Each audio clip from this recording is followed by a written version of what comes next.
To continue on from creating our first smart object in Photoshop, we see that we have the photo there of Alicia in place of our smart object.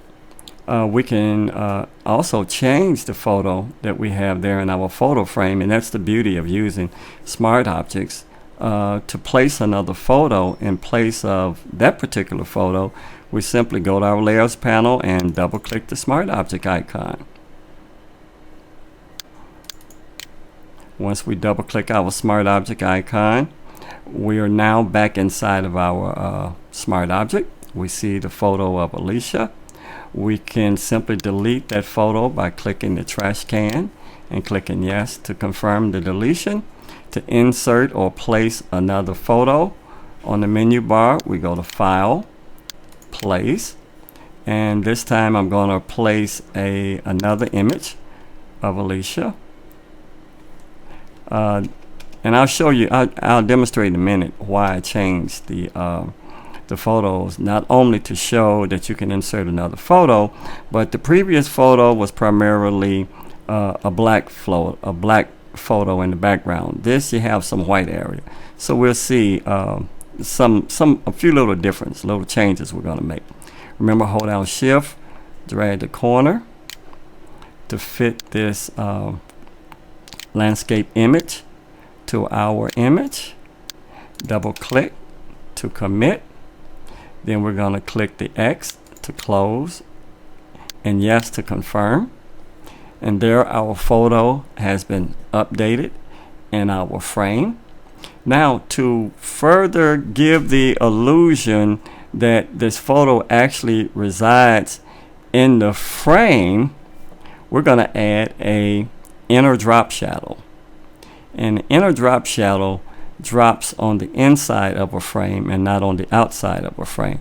So to add that, we simply locate our image layer, double click, and from there we're going to select inner shadow. And as we see, when we select inner shadow, you might see some shadow over here appear inside the frame as a drop down in the frame. Another neat thing about Photoshop and placing drop shadows or inner shadows, we can just simply come over here and grab that shadow, and we can determine the placement of that shadow. So I just want to make sure that I have my shadow placed kind of like on a 45-degree angle, a little bit from the top but a little bit from the left. I can also do this from the top left or the top right, bottom left, bottom right, but I want my shadow to fall in the direction of the shadow would fall on the frame, but we don't have a shadow on our frame. So here I'm just selecting where I want to put my shadow, and I want to soften it a bit. So I'm going to grab the size slider, and you'll see that that size slider simply softens that drop shadow a bit. And here I'm going to click OK. And there we see our drop shadow inside our frame to further give the illusion that the image is actually residing inside the frame. Now, to save this, we can simply, and remember always in Photoshop, when you want to do your last and final save, it's always in the form of a JPEG. So from here, to do a final save, we select from the menu File, Save As. Then you give it a name. If you want to save it as a PSD, you can save it as a PSD. If you want to save it as Frame 6 template, you can save it as a template. That way you can open up this template, double click the smart object, and simply replace the image in the smart object. Here, if you want to save it as a final save, from here you can select JPEG option, and then you can give it a new name because that frame 6 already exists. So you can give it a new name if you choose to. So that's how you would save it, as a JPEG. Or if you want to create a template, you simply call it Frame 6 template or whatever you want to call it. Just remember, it's going to have this particular image, whatever the last image is that you saved, will be in there. But if you don't want an image, simply open up that smart object by double clicking that smart object, deleting the image that's already there, closing it, and clicking yes to update it. Quite naturally, it's going to be black. You won't see your drop inner shadow because it's black also. And at this point in time, you can now save it as your template simply by going to the menu, File, Save As, and you can call it Frame 6 Template if you choose to, as long as you leave it as a PSD. Once you save it as Frame 6 Template, you now have created a template of this particular frame that you can readily use anytime you choose to. So remember, we started with this particular frame because it was the easiest. It's direct, flat, straight on. So let's close this particular frame, and we're going to try a frame that's a bit more challenging. So from the menu bar, File, Open, and let me pick a frame. I kind of like frame, let's say 2. Frame number 2. Okay, remember, do that Control-0 to fill the frame. Okay, as we can see, that frame number 2 is kind of on an angle, but it doesn't change anything in our creation that we initially started from the beginning.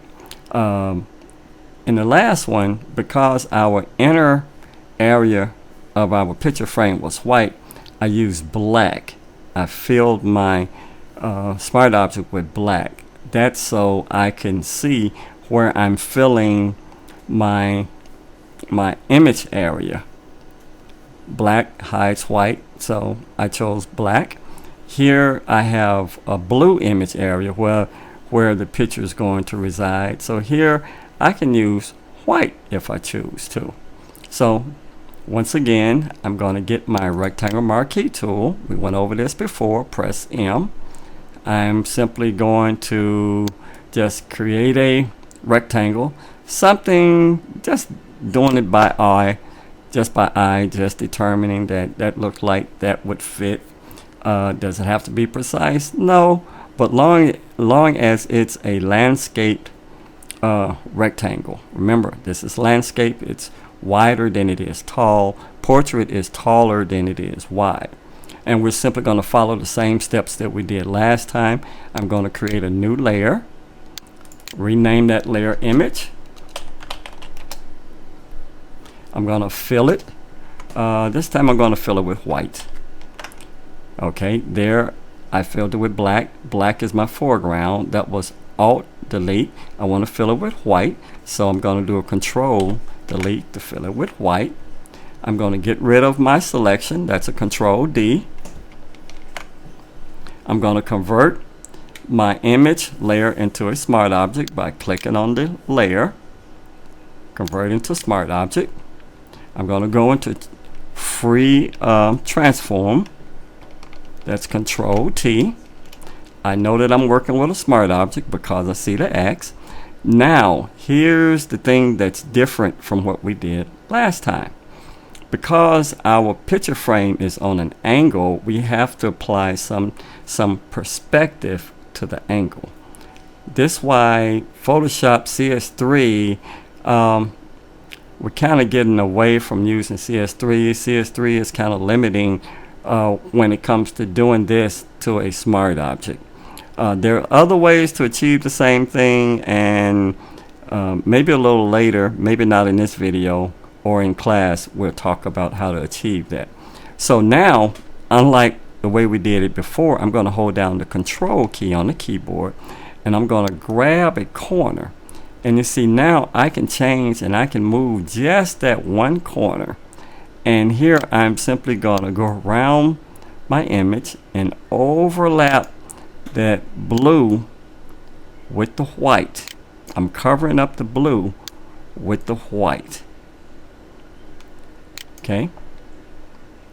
And to ensure that I'm covering the blue with the white. You kind of want to make sure it's all lined up real nice and neat too. I'm simply going to zoom in, and I'm going to zoom in by holding down the control and tapping the plus sign. And we see in my navigator in my upper left hand corner, I can navigate around to each corner to make sure that I don't see any blue, or if I did see any blue, simply hold down that control key once again and drag that white to overlap the blue, because we're trying to hide the blue because that represents the picture that's already there. Now to come back out, control and the 0 key. Now to commit, I can double click, I can click the commit, or I can press enter. So here I simply double click. There's my image area. Once again, I want to add a inner drop shadow. So here I look at the picture frame to see if it has a drop shadow, which it doesn't. So normally if you have a picture frame and the picture frame drop shadow is to the lower right, you want your inner shadow to be in the upper left. If it's on the lower left, you want your inner shadow to be on the upper right. So here I'm just going to do the same thing I did last time. Double click my layer in the blue area. Check the inner shadow. Grab my inner shadow. And then change the size of it to give me just a little bit of softness there. Here I can also change my distance to bring it in just a little bit. I'm happy with that, and click OK. Now to remember to insert my image, I double click my smart object. My smart object opens up. Remember, this one is white. The last time it was black, so don't freak out. But the steps doesn't change. Nothing changed from what we did the first time. To place an image, file on the menu, place, and in here I'm simply going to place the last picture that I used. Holding down shift, dragging the corner, holding down shift, dragging the corner to fill my rectangle. Double click, click X to close, say yes, and there we have our image inside our frame. Is it just that simple? Yes, it's just that simple. Now we see the beauty of using a smart object. Let's say I don't like that picture, I want to change it. Return to the smart object, double click. That's the picture from previous. Click the trash can to delete. Yes, delete. Menu bar, file, place. Select a different image. Hold down shift. Drag the corner. Double click. I'm not doing anything any different. Click X to close. Yes, to update my smart object. And there's my photo. Once again, I can now save this in the form of a JPEG by going to menu bar, file, save as. I can give it a new name. I can select JPEG. If I want to save it as a template, well, whatever name you give it, you select JPEG, then click save. And when we click save, here I'll call it Alicia, click save so we can see these save options. Here, when you're saving a file in a JPEG format, remember JPEG is always going to be the last format that you're going to save in when working in Photoshop. You're presented with these save options for a JPEG. Here in the quality, we always set our quality to 12, to the maximum.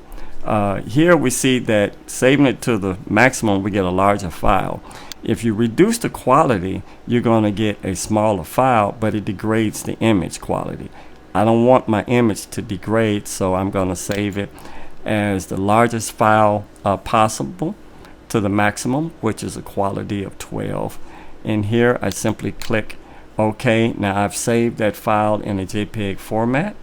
If I wanted to create a template of this to where I can go back and reuse it again, I double click my smart object, delete the photo that's there, yes, close it, yes, and from here I can go to my menu bar, file, save as, give it another name, call it frame 2 template or white frame template, name it whatever you choose, long as you leave it in the PSD file format. Once you leave it in the PSD file format, you get home, you want to insert another image. There, you simply double click the smart object. The smart object opens up. I know I'm in the smart object because now I can see on my image title bar I have image PSD and I have my original image frame 2 there. I come back to here. Remember, on the menu bar, file, place, here I choose an image,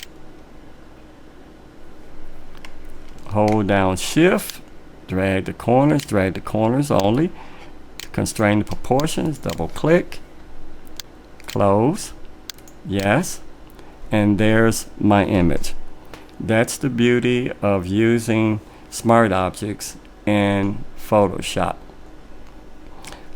In our next session, our next class, we'll look at how to create clipping mask. All right, talk to you later.